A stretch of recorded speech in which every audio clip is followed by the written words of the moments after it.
Here's how to hack vibe coding so you're not building blind and you learn code as you build. There's something curious happening in the Vibe Builders Collective. As we are developing and learning to vibe code, the strong product management roots of our members are showing up in an unexpected development. We're not only structuring our development with product management artifacts like the PRD, product requirements document, but we're also innovating in our vibe coding in two surprising dimensions. Number one, because we understand clearly and specifically what we're building as a result of writing the PRD, we are leaning into the AI tools to teach us how the code actually works under the hood. We call this learn as you build. And number two, the PRD allows us to develop a reliable vibe building process where we have an AI assistant for our vibe coding AI assistant. This has been a game changer for the speed and quality of our development. Let me explain. Code is dead. Long live the spec. That is pretty much the title of a talk that I saw recently by OpenAI's Sean Grove. His premise echoed something I've started seeing talked about in AI circles more frequently in recent weeks, and that is that the primacy of code is sunsetting in the age of AI, and that it's being replaced by structured thinking. Sean calls code the downstream artifact of a well-thought-out structured specification. And that's why the video is titled Prompt Engineering is Dead, Everything is a Spec. I'll link to the video below. This is not news to me or our vibe builders. After all, most of us are former or current product managers. It's always been our job to do structured thinking about the functionality that the engineers then code. So it is only natural for us to start with the spec or the PRD, the product requirements document. The foundation to easy and high quality vibe building is having a solid thinking or spec foundation. While building the app I'm currently working on, I've spent dozens of hours and more than a dozen iterations to arrive at my current, as close as complete V5, actually right now it's V6, of the product requirements document, PRD. It was the result of hours of research, of months of observing the workflow I wanted to automate and improve, and of several long conversation threads with Perplexity Labs and Perplexity Research. Also uploading papers and articles on AI architecture just to get recommendations on how to architect and execute my code for the app. I even prototyped the user interface screens in UX Pilot before I built any of the code. Here's the workflow I recommend for vibe coders to arrive at robust architecture and functionality specifications, which are captured in the product requirements document. Step number one is organize your thinking. Think through the product. What will it actually make? This is not general improve writing or make content creation easier. It needs to be very specific. This will be a draft description, like an essay, or your notes with bullet points about what the product functionality, its business, and user goals and outcomes is. Step number two, draft the user experience. Here's the best part about this step. This used to require designers to execute, but now you don't have to be a Figma pro to do this. Just use a voice-prompted AI-assisted design tool like UX Pilot to develop the user interface of every step of the user's interaction with your product. You can either do it wireframe style or the more expensive full design mode. Wireframes should be sufficient to start with. Here is the biggest benefit of wireframing before writing the spec and starting to code. It will force you to think through the user interaction step by step. And that is the best way to gain clarity and specificity on what you're building. It will also show you what is needed and gets to be included in the MVP, and what is not needed and can be left for later versions of the app or dropped altogether. This is critical because in my experience, the coding AI agents are often overeager to add complexity when it's not needed. As an example, in my FA content system app, The system generates an outline with supporting research topics or points. While I was reviewing a PRD draft that Perplexity Deep Research helped me generate, I noticed that it had specified a split screen for the outline with some drag and drop functionality. I knew immediately that this was overkill. I was able to correct the AI and give it guidance that the MVP should be much simpler. Step number 3. Start an AI thread to write the product requirements document PRD. For this step, I highly recommend you work with a strong reasoning AI model like Gemini 2.5 Pro, Claude 4.0 Sonnet, or Opus Thinking, or my personal favorite, Perplexity AI, which has access to a bunch of these. I also always work in a dedicated AI development manager space. A space is a unit in Perplexity that has persistent memory. And it has instructions on the methodology of how I like to write PRDs and development documentation. This way, there's persistent context and memory for the project. I've been tempted to upgrade to Perplexity Max, but after reviewing the added functionality, I decided to pass on it. My workflow of running a parallel browser tab with the Perplexity chat and the reasoning models Perplexity Pro gives me access to are perfectly adequate, at least for my needs, at 1/10 the price of Perplexity Max. Once you start a space with persistent memory, then you can start a chat by giving the AI your notes and your wireframes, along with the description of the step-by-step user experience. Just narrate the user experience over a Loom or a Zoom video recording. You can even use your phone and speak into it. Just make sure you have the screens in front of you so you're explaining every single wireframe. And then attach the transcription of your narration to the context window of the AI model. Tell AI that you need a robust and detailed product requirements document based on these notes for your product or functionality, focused on MVP, minimum viable product. Then, as it gives you document drafts, review each one carefully and spot any gaps or inconsistencies. Oftentimes, AI will introduce unnecessary complexity or make assumptions that are false. Make sure to challenge it and to ask it for its assessment of weaknesses and strengths of the PRD. It's also very important at the early stage to prompt AI to give you several different options for the architecture and tech stack of the product, to give you the pros and the cons of each, and then recommend a tech stack that is cost-effective and able to be executed with your tools. And talking about tools, make sure you specify what you're building with. For example, you can say that you're building in Repl.it and that you can also access information and coordination tools like N8N, Make.com, or Flowise.ai. So it considers them for your tech stack. One thing I also like to do is upload a lecture or a paper or a YouTube video transcript that describes a development approach or recommendation.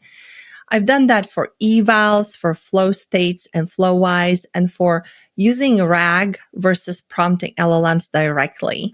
Then I ask the AI in the thread to give me the pros and cons of adopting this approach in my product's architecture and for its recommendation. I also ask it to reconcile its recommendation with the existing tech stack and to regenerate the PRD with the new changes. That's how I ended up with over a dozen versions of my PRD. One thing I learned from experience is that AI will tend to sometimes drop certain functionality from a PRD when it's writing the new PRD version to add new functionality. It's more likely to happen when you have a complex multi-agent app with lots of detail and a large context. So make sure to always give it the prompt of, when you're done generating the new PRD, go through and compare your version to the prior version and let me know if you've dropped any functionality or specifications that were not affected by the changes and that should have been kept. I find that it's better to ask it to look for changes or things it might have dropped rather than instructing it to make sure nothing was dropped.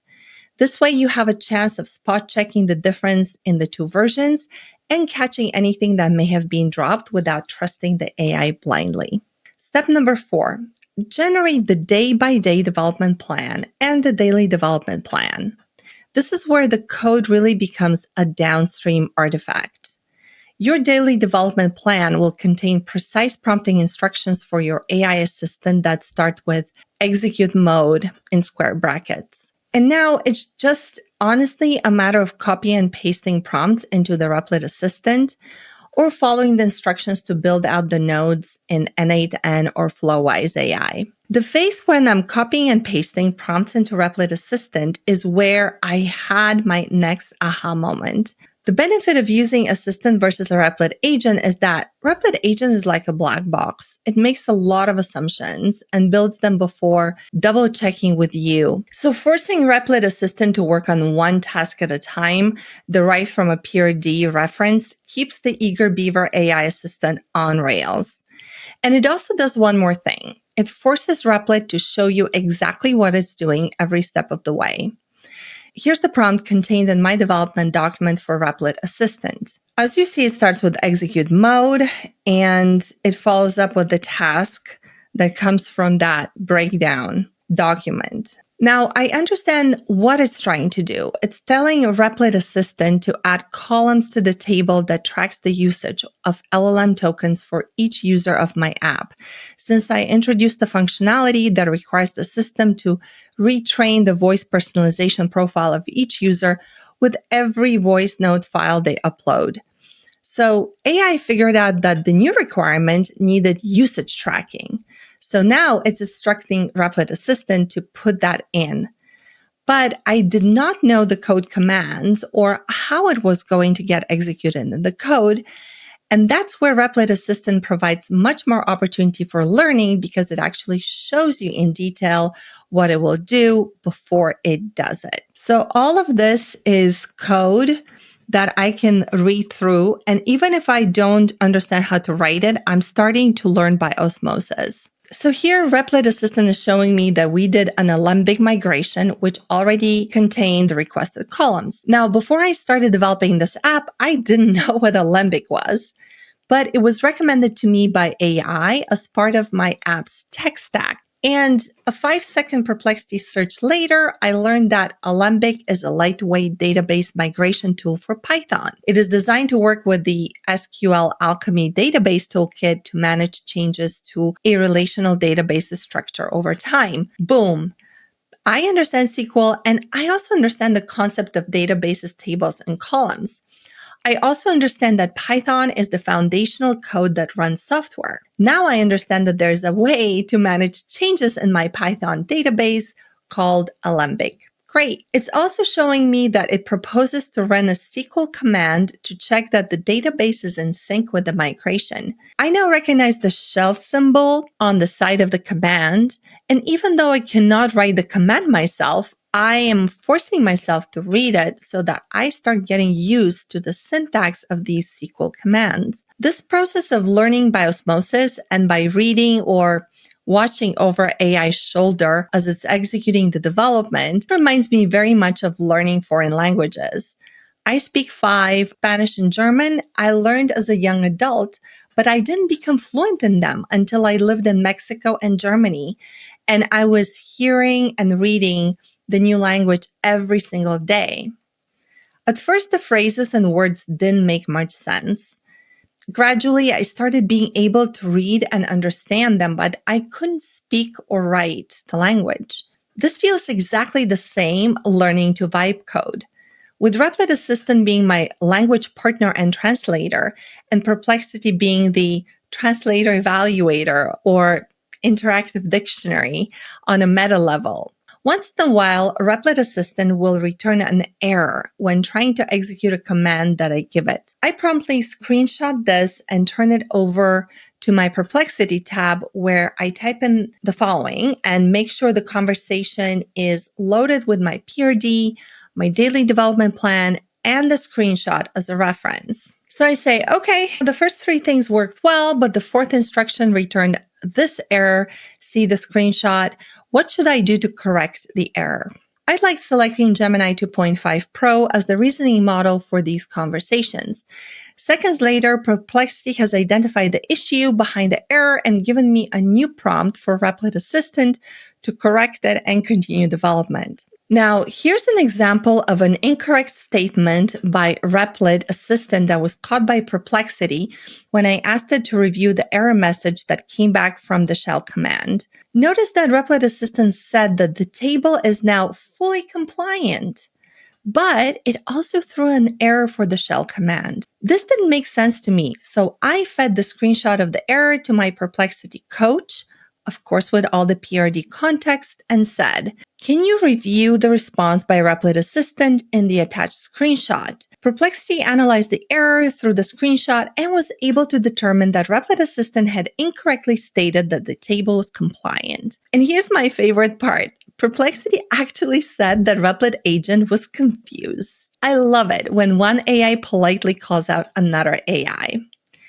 But this is exactly why you need an AI assistant to your AI assistant. Sure enough, when I went back to Repl.it and prompted Repl.it Assistant, it changed its mind and confirmed that the table was indeed missing, even though it had confirmed its existence in the prior step.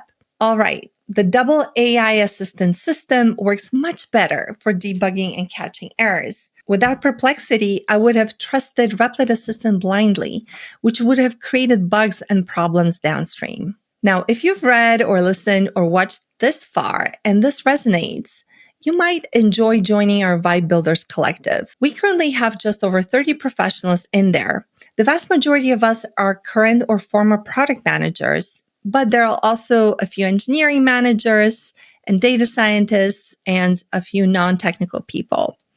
You don't have to be a product management or a tech background to join. We have structured onboarding projects that help you learn vibe coding at a measured pace and master those building blocks by building instead of getting overwhelmed by constant learning and AI content consumption. You can join the collective in our private Slack community by subscribing to the paid tier of the Substack. I'll leave a link to it below.